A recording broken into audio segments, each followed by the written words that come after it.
the 39-year-old who has dominated this World Cup, whether he scores or not. His dream of back-to-back World Cups is well and truly alive. Lionel Messi. As we welcome you back to Atlanta Stadium, let me just put you in the picture. Well, you can see it behind me. The Argentina fans, very few of them have left their seat, and they are serenading the Argentina players in front of them, especially directly behind us, as you can see there. It's a beautiful scene for the defending world champions. Now we can finally know where they were and how many were there. I know. Look, what do you think? A 70-30? Yeah, that's how it was. That's how it was.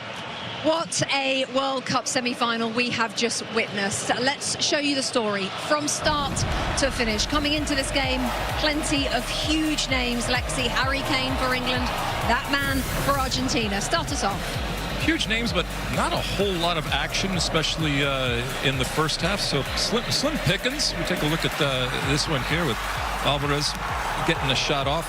Jordan Pickford seeing it all along and just gets something on it here, but few and far between when it came to opportunities. So let's get into this 55th minute.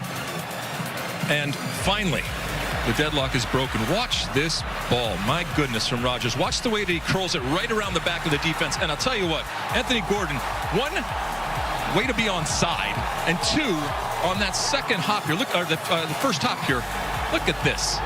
To just steer it into the far corner, and now you think, oh my goodness, deadlock broken. David Beckham's happy. Everybody's happy from an England perspective, and they believe. Not so fast. Not so fast. You got to play defense. Argentina starts to grow into the game, getting opportunities. Wonderful tackle here.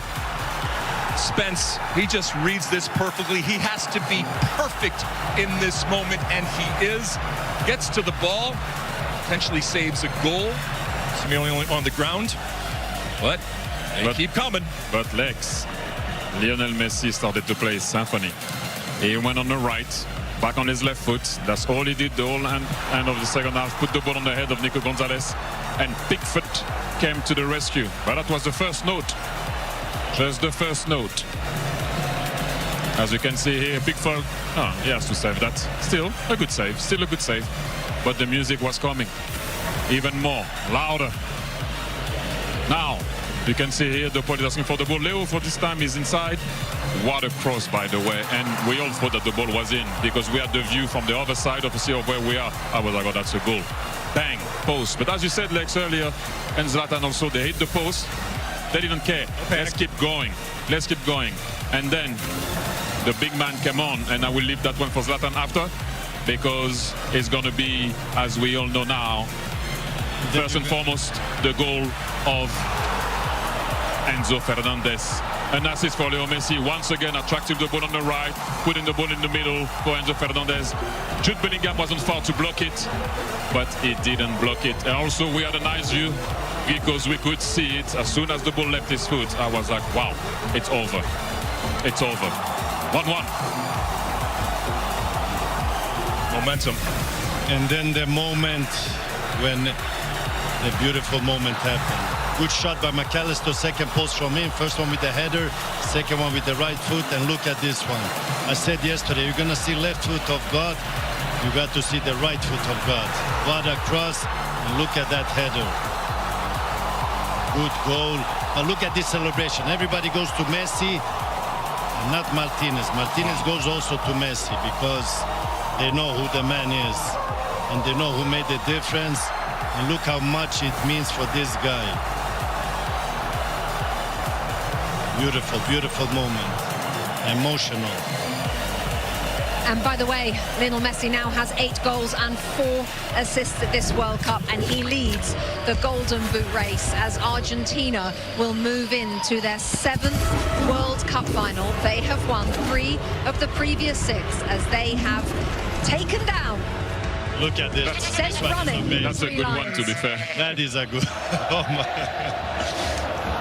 So it's Argentina then who make the World Cup final. And as we looked at the story of that day, Zlatan, and especially the Enzo Fernandez goal there, just 4 minutes before the end of the game. England were 4 minutes from the World Cup final plus stoppage time. But that goal from Enzo Fernandez felt like the most coming goal of all time. It felt like everyone knew it was coming. When you're playing in that game as an Argentina player, do you also know it's coming? But you feel it. They put pressure on them, just like the gentleman here said. The music was coming, and it got louder. They got a lot of opportunities. They hit the post. They had other opportunities after that also. Then you got to see here the shot from Enzo Fernandez. By the way, what a game he did also, Fernandez. Magic also. Look at this shot. Not a power shot, but precision. Precision, a little knuckleball there, or what do you say, Thierry? Whatever it is, it's beautiful, and the ball went in. That's the most important. They got done on the corner. And this makes England even more in deeper water. How do you say? Like Exactly that. Oxygen finish. But before that, they were too defensive. Listen, we can say about Argentina, they're amazing. Messi is amazing. But England, they were too defensive. And I'm interested, Thierry, from an England player's point of view, when you are then going deeper and deeper, and your manager is essentially sending that message on, I assume, you tell us, do you know you're doing it? Are you trying to step up? Or what happens in the psyche of a player? First and foremost, I'm going to have to bring you back to when you're on the bench as a coach. Things go so quickly. We sit here, we're calm. We're having a sandwich, we're having a coffee, and we're like, oh, I would have done this, I would have done that. Right. Now we need to analyze it. Thierry, explain with Rashford what happened. We need to analyze it. Rashford was supposed to come on just before Gordon scores. Then Gordon scores, then suddenly 5 minutes after he goes into a back five. And then when you go into a back five early, you lose Rich James. Then you lose Rich James. What do you go about it? Then Spence changes. Then you put O'Reilly. But then O'Reilly now is playing on the wing. What are you doing? Boom, they score. Where do you go from that 5-3-2? You know, and then boom, they score again. And then you try to put guys towards the end. It's not easy. I will repeat it again. They went into a back five too early. But I also will tell you something. When you're on that bench and you start to think and you look at the clock, you're like, oh, it's nearly the end. And sometimes you look again and you're like, 20 minutes has passed. I can assure you that it's not that easy, but still, he went into a back five too early. You don't play that team too low, too early like that. That is so interesting because, of course, for fans, it goes so slowly. But for the coaches, it goes so fast. Zlatan, you were going to say? That's why I said, Thierry explained with the situation with Rashford. That's the dynamics. What was supposed to happen and what happened. He was meant to go for Rashford to come in and push for the counter-attacks. And then suddenly you score a goal in that moment. You go in a back five. They had in total 6 defenders totally at a certain point, the England team. But this is the feeling you have as a coach. This time it didn't go his way. It went in Scaloni's way when he pushed all the offensive players. He played the cards right for Tuchel. He didn't play the cards right, but if Tuchel would have win the game, we would have said, whoa, what a genius. Like, he went on the defensive part. Argentina couldn't put a hole on them. And then if you look at Argentina, everything happened in the end. In the end, like the last minutes. Not how you start, how you end, yeah. You've always said it, Lex. Well, I mean, now we've taken a little time away. And again, if I put myself in an England's fan shoes, and Tuchel at times, there are games where you say, look, we just got beaten by a better team. We weren't in it. This is not one of those games. This game will and should be dissected in terms of the decisions that were made. To Thierry's point, it's easy from up here to do that. But this was one that was in the palm of their hand for, at times during the game, and certainly when they got that goal. We have seen in this tournament where Tuchel's done the same thing and tried to ride out and done it very well in terms of managing the time and managing the game. It didn't happen in this one. Thomas Tuchel will be the first to tell you that it is very, very fine margins when you get to this point in terms of the separation of teams and what separates winning and losing. And so I think it's going to be fair in this postmortem to look at what happened and the decisions that were made, and were they right? Always going to be relative to what the final score is, but again, it was in the palm of their hand, and it was taken out. Yes, by a wonderful team, and yes, by one of the greatest of all time.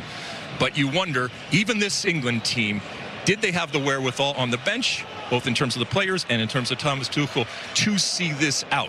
I think they would all say yes, but this is why we ultimately play the games. This was a different loss from yesterday. France, they lost yesterday, but with, you could say, like, they didn't have a chance because Spain was much better. Here, England was leading, and if they would handle the situation differently, they could have won. So they should be more disappointed than the French team yesterday. No, I just wanted to say well done, England, because the way it started, it didn't look it was going to be like this.